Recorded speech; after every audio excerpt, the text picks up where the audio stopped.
നമസ്കാരം, ഞാൻ അഡ്വക്കേറ്റ് അപർണ വിനോദ്. ഈ അടുത്തിടെ ഒരാൾ എന്നോട് ചോദിച്ചൊരു സംശയമാണ്. ഞങ്ങളുടെ വിവാഹം ഞങ്ങൾ രജിസ്റ്റർ ചെയ്തിട്ടൊന്നുമില്ല. അമ്പലത്തിൽ പോയി താലി കെട്ടി മാല ചാർത്തി. ഇപ്പോൾ ഞങ്ങൾ തമ്മിൽ അത്ര ചേർച്ചയിലല്ല. വിവാഹബന്ധം പിരിയാനുള്ളൊരു അവസ്ഥയിലാണ് നിൽക്കുന്നത്. അപ്പോൾ ആദ്യ വിവാഹം രജിസ്റ്റർ ചെയ്യാത്തത് കൊണ്ട് തന്നെ ഈ വിവാഹം ലീഗലി വിവാഹമോചനമൊന്നും വേണ്ടല്ലോ, എനിക്ക് അടുത്ത വിവാഹം കഴിക്കാമല്ലോ.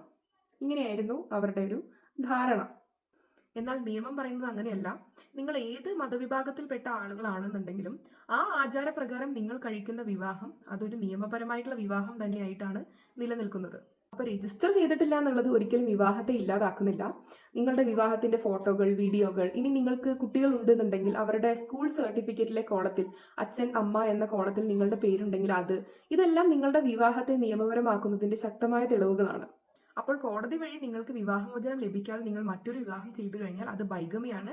സെക്ഷൻ 82 BNS പ്രകാരം 7 വർഷം വരെ ശിക്ഷ ലഭിക്കാവുന്ന ഒരു കുറ്റകൃത്യവുമാണ്.